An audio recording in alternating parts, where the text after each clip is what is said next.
नमस्कार। मुंबई से फिर एक बार आपके सामने मैं हूं रविंद्र जैन, देश और जनता के हित में सदैव तत्पर बात करने वाला। यूपी के मुख्यमंत्री योगी आदित्यनाथ का एक फरमान, जो कांवड़िया यात्रा के चलते हुए जो उन्होंने फरमान लगाया है कि आप वोट लगाइए दुकान पर कि आपकी जाति क्या है, ये बहुत अच्छा कदम है। ये तो बहुत पहले हो जाना चाहिए था। कि सही बात है, जिसको जो पसंद है वहाँ जाएगा, वोट लगाना चाहिए। वोट में राजनीति नहीं होनी चाहिए। वो सही कदम है कि जिस नाम का दुकान है उस नाम के मालिक का नाम जाति के साथ होना चाहिए। बिल्कुल सच है, बिल्कुल सच है। वरना नहीं मालूम पड़ेगा, नाम किसी और का, खाना कोई और खाता है, बनाता कोई और है, तो इसमें गंदगी फैलती है। और ऐसा मुंबई में, महाराष्ट्र में, पूरे हिंदुस्तान में चालू है। और ये सब इसलिए चालू है कि नोट और वोट की गंदी राजनीति ने हमारे भारत को तार तार कर दिया, तोड़ दिया उसको, उसकी संस्कृति को ख़त्म कर दिया। लेकिन ये अच्छी शुरुआत है योगी आदित्यनाथ की, जो हिंदुस्तान का पहला मुख्यमंत्री है, जो दमदार, असरदार, जोरदार है। उसे सिर्फ काम करना है कायदे से, वो भी कायदे से। और जो नेतागण हैं, पक्ष विपक्ष के जो भी हैं, जो उनमें कांटा लगाते हैं, वो भी इस बात को जानते हैं कि योगी आदित्यनाथ का काम नंबर 1 है, देश हित में, जनता के हित में है। फिर भी उनकी जो टांगे खींचने का काम करता है, तो उन्हें भी मैं एक शब्द बोलना चाहता हूँ, ऊपर वाले के यहाँ देर है, अंधेर नहीं। कृपया करके आप अपने कर्मों का बंधन ना करें, पाप के भागी ना बने, क्योंकि वो जो व्यक्ति काम करता है वो देश हित में काम करता है। अब तक की रिपोर्ट के अनुसार जो भी कुछ हलचल है यूपी की, वो योगी आदित्यनाथ ने उत्तर प्रदेश, जो गुंडों का गढ़ हुआ करता था, लुच्चे लफंगों का गढ़ हुआ करता था, वहाँ रात को बहन बेटियाँ निकल नहीं पाती थी, कोई सिस्टम था नहीं, ऊपर से नीचे तक सब भ्रष्टाचार, सिस्टम का नामो निशान मिट गया, कोर्टें चलती नहीं थी, अदालतें गुंडे मवालियों के हाथ में थी। जब से योगी आदित्यनाथ ने मुख्यमंत्री का पद संभाला, उन्होंने अपनी ताकत से व्यवस्था कर दी, अच्छी व्यवस्था कर दी। आज वहाँ के लोग सुकून से ज़िंदगी जीते हैं। परंतु कहते हैं ना कि जब अय्याशी मुँह लग जाती है विपक्ष के कुछ लोगों की, तो वो उनके खिलाफ काम करते हैं। तो कितनी भी खिलाफत करते रहो, सत्य परेशान होगा, पराजित नहीं। इस बात को समझने का आप प्रयत्न कर लें, आप अपने दिमाग में बैठा लें। फिर वो कोई भी नेता हो, कोई भी नेता हो, हिंदुस्तान का कोई भी नेता हो, जो उनके खिलाफ काम करता है, उनके खिलाफ बोलता है, करते रहो। आप हिंदुस्तानी हो, भारतीय हो, भारत की संस्कृति को बचाने का उन्होंने काम किया है, ठोस कदम उठाया है, जो अब तक के इतिहास में 1947 के बाद से किसी भी मुख्यमंत्री में इतनी दम नहीं थी जो उन्होंने ऐसा कार्य किया, उत्तर प्रदेश को व्यवस्थित कर दिया। ठीक है, थोड़े बहुत लोग नाराज होते हैं तो होते रहेंगे, इससे कोई फर्क नहीं पड़ता है। वो तो हर पार्टी में ऐसे लोग बैठे हुए हैं, जब कोई भी नेता बढ़ता है तो टांगे खींची जाती है। घरों में भी ऐसा होता है, तो वो तो मुख्यमंत्री हैं। योगी आदित्यनाथ जैसा नेता हिंदुस्तान के लिए एक वरदान है। ये बात सभी देशवासियों को समझ लेनी चाहिए।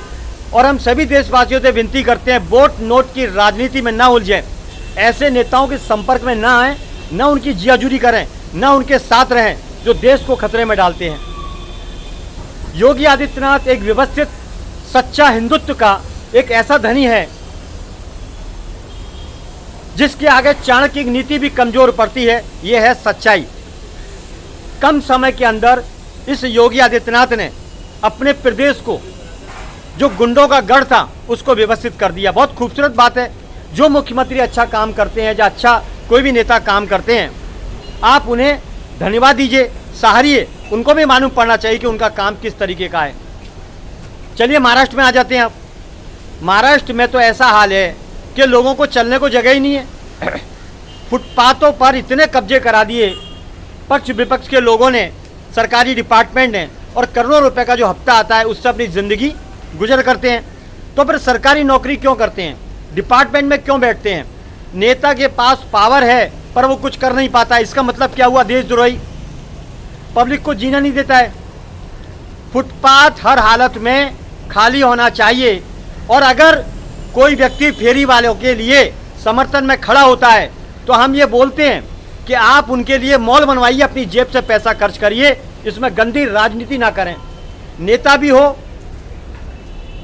या कोई सामाजिक आदमी हो या कोई जनता हो, अगर फेरी वालों का, गलत लोगों का आप समर्थन करेंगे तो आप अपने पैसे से मॉल बनवाइए या अपने घर में रखिए और मॉल में दुकानें दीजिए। कोर्ट का आदेश है, पब्लिक को परेशान ना किया जाए, इस बात पर गौर करना चाहिए। कोर्ट से ऊपर किसी की नहीं चलेगी, ये बात भी आपको समझनी चाहिए।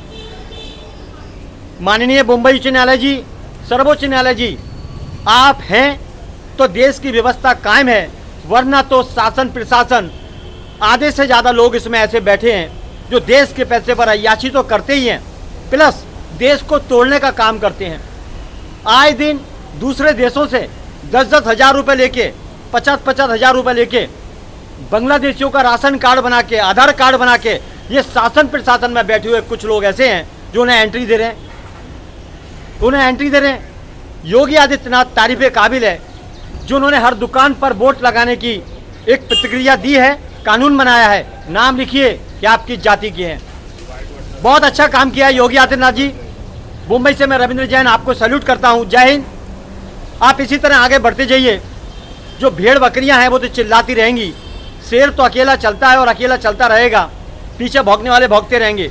आपका काम नंबर 1 है, देश हित में। सैल्यूट है पूरे देश का आपको कि आप आगे बढ़ती रहिए।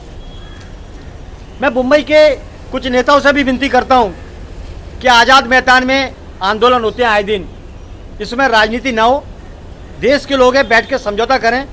बारिश में आंदोलन हो रहे हैं, धूप में आंदोलन हो रहे हैं, ये समझ से बाहर है, क्योंकि इसमें पक्ष विपक्ष के नेता ही इनको ऐसा सहारा देते हैं कि तुम आंदोलन करो, हम तुम्हारे साथ हैं। तो ऐसे नेताओं को भी कानून के बाहर किया जाए। कानून का शासन, कानून का डंडा चलना चाहिए ऐसे नेताओं के ऊपर जो गलत को बढ़ावा देते हैं। माननीय, मुंबई में ड्रग्स कहाँ से आई? छत्रपति शिवाजी महाराज टर्मिनल, उसके सामने के इलाकों में छोटी छोटी शीशियाँ सप्लाई की जाती है। ये बात पुलिस की निगरानी में है, लेकिन कार्रवाई क्यों नहीं होती? हम वीडियो नहीं बताएंगे, पुलिस का काम है। मुंबई नशेड़ी होता जा रहा है, इसमें नेता, शासन प्रशासन के लोग शामिल हैं, इसलिए खुलेआम सफाई होती है और उन अपराधियों के लिंक नीचे स्तर के लोगों से जुड़े हुए हैं। शासन प्रशासन में बैठे हुए लोगों के पास उनका लिंक है और वो उनसे ताल्लुक़ लगाए हुए हैं, क्योंकि पैसा पहुंचता है। पैसे में पद को मत बेचिए। पैसे का एक ऐसा मॉरल इतना खराब, इतना मत गिरिए आप कि पैसे के लिए अपना पद का दुरुपयोग करें, अपनी गरिमा का दुरुपयोग करें, अपने देश का दुरुपयोग करें, अपने शासन का दुरुपयोग करें और अपने परिवार के ऊपर, अपनी संस्कृति के ऊपर काला दाग लगाएं। ऐसा ना करें। ये महाराष्ट्र की भूमि, छत्रपति शिवाजी महाराज की भूमि है। आप भी योद्धा बनिए और सच का साथ दीजिए। जो झूठ है उसको दफना दीजिए, उसको गाड़ दीजिए। सत्यमेव जयते की बातें मत करिए, सत्यमेव जयते के कदमों पर चलिए। ये महाराष्ट्र की योद्धाओं की भूमि है। यहाँ पर करप्शन खत्म करिए, नशे के कारोबार जड़ से खत्म करिए, अवैध फेरी वाले हैं उनको हटाइए और जो मिलावट के कारोबार चलते हैं उसको ख़त्म करिए।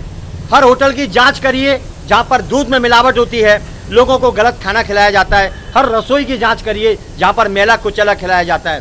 जांच करिए कितने कितने लोग, कौन कौन लोग किस किस जाति के हैं, ये भी जांच करिए, क्योंकि क्या पता हमें क्या खिलाया जा रहा है। लोग बीमार क्यों हो रहे हैं, भारत क्यों बीमार हो रहा है। हर जगह हॉस्पिटल खुले हुए हैं आज की तारीख में, वो भी नेताओं के हैं। पहले गुरुकुल हुआ करते थे, पहले आयुर्वेदिक के डॉक्टर हुआ करते थे, आज जगह जगह लग्जरी हॉस्पिटल बना दिए, जिसकी एक मीनो कार्ड रख दिया है, मीनो कार्ड। तो ये पूरा षड्यंत्र भारत के लिए। अगर भारत की जनता कमज़ोर हो जाएगी तो नेताओं के बारे में सोच नहीं पाएगी। इसीलिए ऐसा षड्यंत्र नेताओं ने रचा है कि बीमार करो जनता को उलझा दो। एक आधार कार्ड सबूत हो गया, पैन कार्ड सबूत हो गया, क्या क्या सबूत चाहिए वो हमें समझ में नहीं आती है कि जनता को कितना परेशान किया जाता है। सरकार में बैठे लोग, मुझे लगता है ऐसा दिमाग से बराबर नहीं है, इसीलिए वो कानून ढंग से बना नहीं पाते हैं। आम पब्लिक के लिए एक ही ऐसा पहचान पत्र रखें जिसमें सभी कुछ सम्मिलित हो जाए। एक पहचान पत्र, किसी ऑफिस में जाएंगे, बैंक अकाउंट खुलवाना है, राशन कार्ड लाइए, पैन कार्ड लाइए, ये लाइए, वो लाइए, फलाना लाइए, ढिमाका लाइए। इतना परेशान करते हैं जिसका कोई अंदाज नहीं। ये नेताओं की नीयत में खोट है, इसीलिए सादा सिंपल तरीके से एक योजना होनी चाहिए। उस योजना पे बुद्धिजीवियों का सहयोग होना चाहिए और काम होना चाहिए। माननीय मुख्यमंत्री जी, महाराष्ट्र के मुख्यमंत्री जी, आपसे विनती करता हूँ, माननीय कोर्ट से विनती करता हूँ, यहाँ पर मुंबई में 75% लोग कुछ इस तरह से रह रहे हैं कि जिनके वोटर आईडी कार्ड डबल हैं। हर प्रांत के जहाँ जिस प्रांत से आए वहाँ के भी वोटर आईडी कार्ड है और यहाँ पर रहते हैं यहाँ भी वोटर आईडी कार्ड है। 420 धोखाधड़ी, इनके ऊपर केस डाला जाए माननीय, ये सख्त व्यवस्था की जाए और पुलिस को इसका आदेश दिया जाए माननीय कि ऐसे फर्जी लोगों पर तुरंत प्रभाव से कार्रवाई की जाए। महाराष्ट्र में बढ़ती भीड़ का आखिर कारण क्या है? क्यों फेरी वाहनों का कब्जा हो चुका है इतना ज़्यादा? क्या ये षड्यंत्र तो नहीं? इस पर गौर करना चाहिए माननीय मुंबई उच्च न्यायालय जी। बस इतना ही काफ़ी है। मैं हूँ मुंबई से रविंद्र जैन, देश और जनता के हित में। जय हिंद।